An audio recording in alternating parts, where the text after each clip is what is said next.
Hi guys, welcome to another episode of Inkblot Meet and Greet. Woohoo! With your guys, your day ones, Zulu, Damola, Nas. And look, guys, this guy needs no introduction. I know they always say, oh, it's because you don't have anything to say that you're not introducing him. But wait first, this guy needs no introduction. This is the Deyemi Okanlawon. The fashion consultant. The fashion consultant for all of Nollywood. Wow. But guys, let me give you the tips, just so you know how comfortable we are right here, right now. The very first thing that we try to put out in this industry. But we put it out now. Well, we did put it out. It's actually still out there. Yes, no. The very first thing we put out in this industry. Yes, on YouTube. On this same channel. On this same channel. Yes. Don't check it out, but if you want to, you can check it out. It's called a small web series called Knock Knock. With only 4 people. Yes, it was Deyemi. And guest starring Zulu. Yes. Yeah. No, please, I was Wakapas. In one episode. No. But yes. Yeah. And you actually slept with Deyemi in episode 1. Damn. It was pretty interesting times. Yeah. I've got to admit. But Oga, please, why are you wearing sunglasses now? I don't understand. You know the audience need to see your eyes so that they can connect with you. You know, I reserve all that connection for films. But you're playing a different person. They want to meet the Deyemi. That statement is really interesting because I'm not really trying to make them meet the real Deyemi. Why? Because when I eventually get on screen, I don't want people seeing. It's like my family members. They're like, you can't really act now. Is that not what you normally do? Right. Don't want the arena film. But I think that actors need to maintain some type of mystery. So you can sell It's very the important that you maintain that so that people don't know who your real person is, so that you can sell whatever different characters. Yeah, but I guess so this is the argument, right? So you see in this current age where people want relatability, Yes. and the people they connect with are the people that they relate with the most. Right. Is that still true? Well, it depends on the type of actor you want to be. Okay. And so I think social media has turned a lot of public people into reality TV stars. Because social media is like reality TV. See, Right. 24/7 reality TV show. Exactly. And I struggled with that for many years. You remember my social media was adverts for movies, was trailers and everything. And then I started to understand people wanted to see more. So I had to decide what part of exactly. I had to figure out what to show. Right. That would not expose. Oh, so that's why you now started putting clothes on people. Then you started dancing now. Styling Nollywood one person at a time. But then let me ask you a different question. So if you take a market like the US, right, who built the studios created the tabloid industry to feed the demand to know the stars outside the films. Yep. So you see, the question is, you want people to connect with your stars outside of the films. That's how you build affinity. Yes. The only problem is that we don't have that big, industry around us, but you still need the stars that are just media, like us. Media is media, right? So they use media, they use tablets. So we have social media. Exactly. Now, right? But here's the thing. These guys, these stars that were being built, it wasn't necessarily the real person that they were pushing out there. You know, they'll come up with these fake relationships, this person dating this person. It didn't have to be real. Okay, so that was back in the day when there was no social media. But take guys like The Rock, for example, The Rock, Kevin who's Hart. like the biggest actor in Hollywood right now. And Nollywood. Judging by how many films do in Nigeria, so one of us. True, The Rock is that big. Now, if The Rock is that huge and he has the social media persona that drives a lot of what he does, which is why he can charge what he charges, which is why the movies can do what they do. Don't you think that for that reason, people should see your eye, people should get to know who you are? Oh, we're still pushing this. I'm still pushing this. Damola is like a dog with a bone. What do you really know about The Rock? He can bench press like 600 kg, No, but eats that's not 12 what I know times a about day. The Rock. What I know about The Rock is this, that he's the kind of person who can go into business with his ex-wife and build a company together. I don't understand. That tells it's not you if he can all go you into need business to with his know ex-wife. about His him. brother-in-law, his ex-brother-in-law, and his ex-wife right?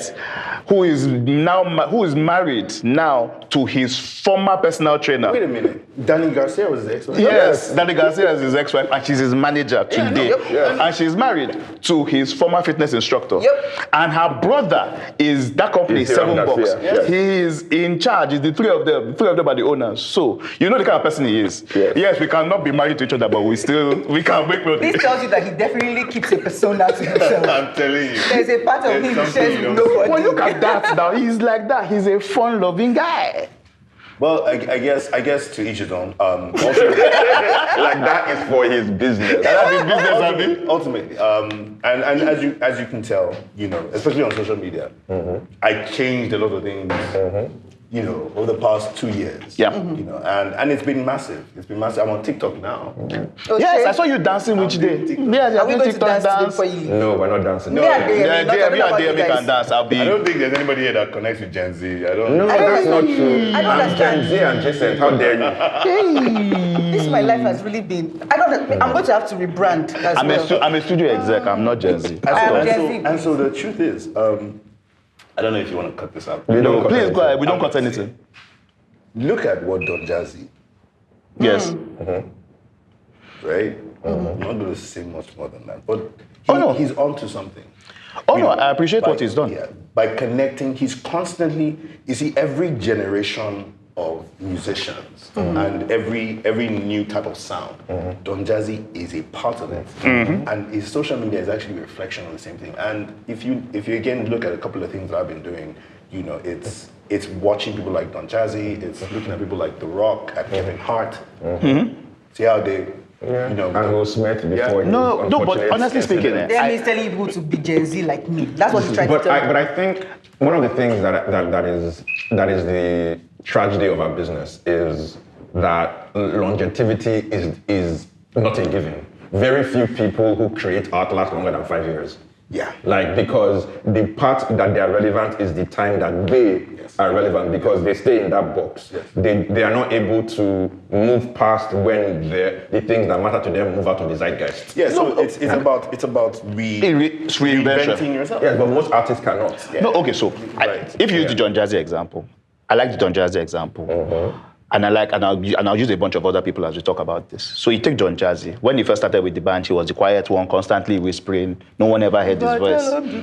Then you now started hearing him on the songs. Basically, he would drop like an ad-lib, right? But he was always the silent one. Then the band left, Don Jazzy alone for a bit, quiet producer. And I think at some point, he realized that I might lose relevance. Or people, if you're not, for a celebrity like that, if you're not constantly in the public eye, people forget you. So then there is that situation where he starts to sing some more. Then all of a sudden he's now on social media. And I remember the first time I saw Don Jazzy like do one of these skits or something or dance. I was like, what's this now? This is not you now. I loved it. But all of a sudden I look at it now and I'm like, this is who you've always been. I kind of like it. I love it. Same thing with guys like, look at someone like Banky. Music, got into acting. Technically he's only done like 5 movies. Less. 4. Yeah, about 4 or 5. Yeah. 4 or 5. Okay. Is it up to 4? Yeah, Wedding Party 1, Wedding Party 2, No, don't count. Up North, Sugar Rush, Up Rush. North. And then there was the one that he did, that cameo that he did, you mentioned it. Yeah, there was one cameo that I yeah. did for all movies, so 5. Yeah, I remember 5. Then after that, now politics. So if you look at your constant, you have to find something that is true to you. There's church. Then there's also church as well. So you have to find stuff that is true to you, and then you are constantly evolving, and not just a situation where you believe that, okay, so because I sang Tumba 5 years ago, just take me as that, and then there's nothing But I else. don't know that. But sometimes, the honest truth is that the hardest things for artists to accept is that sometimes you lose. So look at the best example is Steven Spielberg. People mention Spielberg as a prestige filmmaker, that he only makes movies that are prestigious, not blockbuster films. But growing up, Steven Spielberg was the one that ruined cinema with his blockbusters. Yeah. You get what I'm saying? So it's like you. So If you stay around long enough, you become I just think that a villain or a I legend. just think- No, I think that with time, you have to find your space. You have to figure out your space, and you might have to, again, reinvent, adapt to that season. You kind of have to. I mean, I remember coming in, doing Knock Knock, you know, which, by the way, was an amazing experience. One of the reasons why I thought to myself, I can actually do this thing. And I got paid for it. Like, Yes, we know. and I still have the emails. I look at those times. I remember doing the Everyday Life originals. Remember those originals? Doing a bunch of them, you know, and how that turned into a relationship with Muhammadu, and then eventually Everyday Life films. They started seeing me as a more serious actor, and then at some point, you know, they're now, you know, lead in a couple of their movies, you know. But each time I kind of had to be a different person. I couldn't have been that guy who did Knock Knock and still be there. So I have one question to ask you. So what kind of actor are you? I'm not one person. I think I'm like a kaleidoscope of different actors. There's a lot of Denzel Washington. Oh shit. Do you have the walk? I see that. Do you have the Denzel Washington walk? Have you started perfecting your own Deyemi walk in movies? Man, you gotta watch my films well. You have to really sit down So and let me watch ask well, you a different question. But there's also Daniel Day-Lewis Okay. and Leonardo Dicaprio. You know, just the intensity, you know, and the amount of work they put in, because this industry doesn't really allow us to method. You know, I had to figure out a technique that was a hybrid of method, you know, such that when Inkblot calls me 1 month, 2 months before the film, I can be prepared. I don't These guys understand why you're like this. I usually call him 2 days before. Finish man. Next time, 1 day before. Oh yeah, And you must have six pack, and you must have beard, and you must not have any beard. Do you know what I'm saying? You know, how do you plan? You know, how do you build a character? The times I've had, you know, enough time to build characters where I literally shut and said, you know, I'm not taking on any other job. You do that? Oh yeah, I do that. Oh. I do that. Or else my most memorable characters, that's exactly what happened. I'll be in the gym building a look for the character. I'm taking on, let's talk about Blood Sisters, right? Yeah, carry on. For Kola, because in my head, we needed to feel his presence. So I was in the gym, I was bulking up. He had to have a fighting style because of that fight scene. Nobody told me anything about it. I went to the gym. I was in a boxing gym. You know the one in boxing. Yeah. You know, went to this gym and I took on boxing. You know, and I added it to what the fight choreographer did. You know, and it worked. Mentally, I was spending a lot of time in the dark. In the dark, because you see, to become that character, I had to agree with everything that character believed. Agree or empathize. People talk about Agree. Oh, actually, I think I agree. Actually agree. It's actually a better word. Actually agree. Agree. That means whatever he did, that can justify for it. him, he could justify, I had to accept the justification. Okay. Now, empathy comes in after the fact, where I'm out of it, because I know I need to get out of this as soon as possible. Empathy comes because I can look back and say, ouch, people who hurt people are hurt people. Yeah. And then I can look back and say, wow, that's what that kind of person goes through. Justice should always be done. Anybody, you got, justice has to be done, but I can still look and say, this person needs help. Yeah, that's kind of how I see it. So, I mean, I guess one of the questions, and this is what I was going to ask when you brought this, are like, so your most memorable roles over the last 2 years have been villains. So, Kola, Femi Stone, Fogo Bombastic, Ghost and the Tout, and then, I mean, let me just choke Superstar in there, but he was a half bad guy. Yeah, bad guy, hybrid bad guy. But my point is like, so people tend to like that version of you. Okay, so one thing that I've discovered is that I know how to play the broken man. Okay. I know a lot of men, you know, are broken on some level. So is that why you're wearing the sun? Is that why you're wearing the shades? Because you know in movies, the bad guy only wears the shades. Finally! So we're harassing guests. So we're harassing each other. No. We're going to get ourselves together. Everly. And I remember this day. I know your house. I know where you live. I love it. Finally. I think some of the greatest performances, comedy, music, and even acting, comes from really dark places. Comes from people who have been hurt and have either healed or are in the process of healing. And so when I see some of these characters, I can empathize with them. I can identify with them. You know, and I guess because of that, people can connect because it feels real to them, right? Yeah. Because those characters feel real. However, you know, I've also played some roles that were very, very like straight and narrow guy. I mean, I did Skinny Girls in Transit. I played a counselor. Even And people were asking, KLB too? The KLB, KLB, well, good guy working for a bad, Yeah. you know. But people believed those characters. Again, you know, that there's a part of my life that had, you know, those traits. But then you know the conversation you have about like the audience decides what type of star you are, right? So the question is if they connect with you more as the anti-hero villain type person, do you then think that like, okay, it's like, is that what you give them more? But this was Hollywood, they'll be like, oh God, don't worry. Just don't leave those ones. Just let's there's But you can reinvent now. So there are certain people like that. There are certain people like that in the industry. So I'll give you two people. No, but wait, so the question is this, right? So what is like The Rock is The Rock in almost it's a version of The Rock. Tom Cruise is Tom Cruise. The question is, there's a persona that the audience want from you in the big commercial stuff. So the question is, from your perspective, given where you are in your career, are you actively looking for stuff like that to say, okay, what are the biggest versions of this that I'm willing to do? Or are you saying I'm still willing to give me everything for the big films? So, did you ever see The Visit? Yes. I saw The Visit. Mm-hmm. Totally different character. Do you remember the husband who was in the prayer room? Yes. Character. So first and foremost, I'm actually an actor. Okay. Like an Instagram handle. That's saying a lot. Deyemi, That's saying a lot. My colleagues hate me for that. They're like, okay, so the rest of us. What are we doing?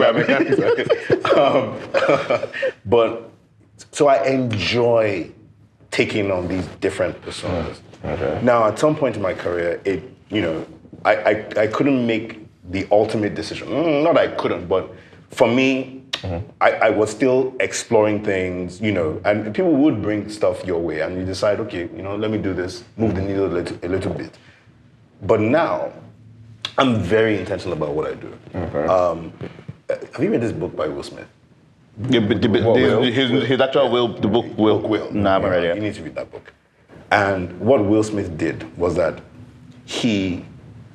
during his journey, during his beginning part of his career, he decided, they did research and they figured out what kind of roles and what type of films, you know, create the biggest stars. Yeah. And then he adapted his entire career to fit that. So he chose specific type of films, sci-fi movies, sci-fi, action, hero, blah, blah, blah, blah. And he was that. And for 10 years straight, he was the highest grossing Hollywood actor for 10 years.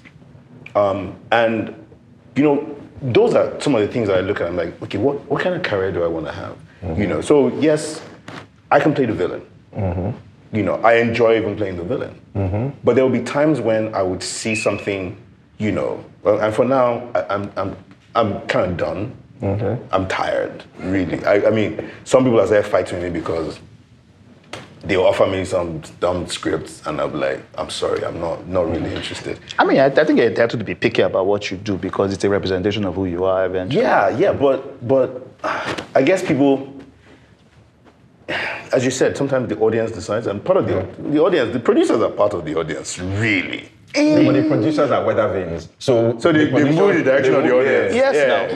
So until you put your foot down as an actor and say, you know what, this is where I'm going. It's the same with music and any other art form. You know, you literally have to say, I know you loved this, but this is what we're presenting. But that's fair. But also, so the best example is American TV in the old days. They used to do 22 episodes, right? So they would start with 5 or 6 episodes, right? And then release that based on audience feedback. Yeah. They then change. So a character who was supposed to die will stay. A character that was major will become minor. So like the audience is like catering to the audience is like riding a tiger, right? So the question is, how are you able to, like sometimes you have to accept. But is it in his hands though? No, but well, I mean, what I mean by that is this: is it in his hands? Because there are 3 actors I'm going to call. Sam Loco, for all I can remember, always played a poor man, and I saw him in one Nollywood movie where he's meant to play a rich guy, and I was like, there's something off here. I don't think I've ever seen Segun Arinze as a love interest in any movie. He's always been like the villain, even right back from his Checkmate days. Then there's Willem Dafoe, who people are like, guy, you play the villain so well, and he's like, yes. So are you trying to say that I just look like a psychopath? Where because of that, I'm just typecasted as that. I don't think I've ever seen Willem Dafoe as the lead good guy kissing a babe ever in my life. Bro, I don't think so. Ever. I'm sure on stage. That's the shit you get. But then let me ask you a different question, right? So one of the arguments that you've had ad nauseum, and I'm sure you're tired of hearing it, is the male lead argument. Oh, Lord. So how does that? So people have that argument as if it's not human being that they're discussing. So how does that make you feel when they have those conversations? No, we need to tell them what the argument is. So what's the context of the argument? What's the male lead argument? Yeah, so from your perspective, what do you think the male lead argument is?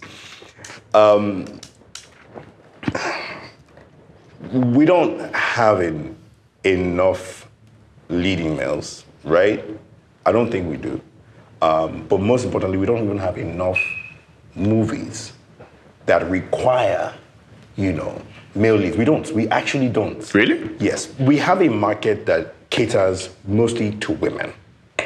1, 2, and that is controlled mostly by women. If you look at the top 10 production companies in this country, except maybe 2, do you know? There are women involved. There are women involved. Mention names. Well, The top five highest gossip. Yes, so it's not a matter of. Thank you very much. Representation again. So yes, the men are underrepresented. I don't think that. Hold on. You asked him a question. Let him talk now. Let him talk now. Most of the writers I know are female. No, arguable. Wait now, you asked him question. Let him talk. He's speaking my mind. Especially because there's there are different levels of filmmaking. Yes. And I've gone the whole shebang. You can't say the same thing. Right? No, we started off small. No. We need cinema. We need one YouTube, but we need cinema. Wow. You guys can never say the hustle of this industry. I've hustled it. We hustling. We're hustling. Have you done Yoruba film before? No, we're hustling it. No. All our films, they speak Yoruba. All I'm saying is this. Your hustle and our hustle is similar, just that it's different. I mean, because both of us are in traffic, and I'm in traffic in a Toyota Corolla, and you're in traffic carrying furnace on your head and running through traffic. You are now in a Lexus Jeep. There's somebody else in traffic. And I'm in traffic on the power bike. Oops, But all of us are in traffic together. All of us are not going anywhere. But All of us are sweating. sorry. Let's go back to male leads. But leave aside. Okay, so I want to answer. I have something wants to talk say. about the underrepresentation issue. The underrepresentation thing started, it didn't start today. So again, it comes back to the no money in Nollywood. Guys are the ones that have to take care of their families, etc. A lot of guys actually did not want to be in the space because they weren't getting paid enough. So it was women that flooded the space because, it says Nollywood is for people that did not go to school, it's for this, it's for that, it's for the rejects, societal rejects. That was the initial, basically. And so women have been able to take advantage of that. But you see now, people are now a little bit jealous of what's going on. People are now coming in. People want to come and be chefs as against cooks as normal because, there's now money coming in small, we must come and cash it. No, I don't think anybody's trying to feel entitled to anything. Thank you. Tell them. I think what's really happening is, some of the men are saying, hold on, yes, I can be supporting lead, but where are the stories? Thank you. Like, where are the that stories? celebrate the men. So that's a function of the industry. No, but that's interesting because this is the same thing and it's so funny. This was literally what the women were complaining about in Hollywood. That's Hollywood. But Zulu is defending. As a function of No, but where are the stories for the men? We want equality. Guys, we want equality. Please raise your hand. Please, we want equality. Raise your hand. No, equal opportunity. I read both hands. Yes, we're saying. I'm particularly proud. Even when it comes to the platforms, the Amazon, Nigeria, the Irokos, the African Magic. Just women. And that's good. And we love it. No. Yes. We love it. We're the reverse of Hollywood. Maybe that's even why the industry is growing. Yes. And we appreciate It's that. not But, maybe, that's the reason. okay, so that could be Yes, the because reason. it's a long-term focus. However, But again. However, We are not seeing men. We also want to say We only want eye candy men. We don't want So men what? who Let me are ask you a like question. girls. Let me ask you a different question. That's like What saying is- we only want fair-skinned women. Thank you. But How can wait, you say that? But let me ask you a question. Bimbos. If you said that, they'll cancel us. I'm saying the same thing you guys say about us. in Hollywood. No. I'm tweeting this thing today. Yes, we only want arm candy men. Tweet it. One thing that you said earlier on that I really liked was how they told you about a character. You basically tried to internalize the character, and then you looked at certain things you needed to do to be able to embody that character. And I think, so I absolutely love that because there was, I keep using this as an example where how Arnold Schwarzenegger got the Terminator role was talking to James Cameron, and he was like, he's a machine, and he should act like a machine. So everything should be so mechanical that when he gets on a bike, he doesn't need to look at the bike to start the bike. Because as a robot, he just does it. Plug When and he's play. shooting and reloading a gun, he doesn't need to look at the gun, he can do that, and that he has been practicing that. James Cameron was like, great, you are the guy for the job. Because I think You he know was he had to considering... lose muscle. Yes, and it was because he was, what they call it, he was considering Sylvester Stallone because of Cobra for the movie. So, and those kind of things just change how people look at you. And I've got to admit that when you said that, I now cast my mind back to what they call it, Blood Sisters. Your physique was completely different. You used to be skinnier than this before. Now your chest is just wide for no reason. Look who's talking. Look who's talking, Mr. CrossFit. No, mine. I'm not doing it because I want to be in front of the camera. I just need Why are you I'm doing not it? You're in front of the camera, Damola. You've been doing it for days. I'm doing it to look good naked when I'm in my house. And when I just stand up and look at myself, I'm like, yes. I digress. But again, I'm just saying, I absolutely like that, and I wish that. I mean, there was something that someone was talking about. I don't want to say I don't see it enough, but I appreciate the effort, and I think that is something that more people should embody. Again, it's totally left to the actor and the kind of career that they want, the kind of things that they want to do with their career. It's really on them. For me, I was very clear. Look, Daniel Day-Lewis does a film every 4, and I think he's even retired now. He's retired. Does a film every 4 years. In fact, he always retires, and then somebody manages to beg him with a good role. 4 years. That's how long it takes for him. And you know why? It's actually mentally damaging.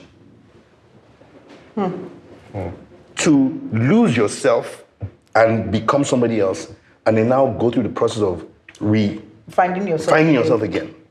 Navigating your back to who you really are. But you guys do like 2-3 movies back to back. It depends on the kind of Character and person that you want to be as an actor. So for me, at some point I just realized, you know what, this thing, it's you don't play around with it. And so when I say no to certain things, I'm really firm. But then, okay, so and I buy that to a large degree. But I also think that the economics also force you to make certain choices. So in the sense that if you are, and as you said, you have risen to the upper echelon of Nollywood where the individual roles provide you enough to design your strategy, your pot of gold, your earnings, your this, your that.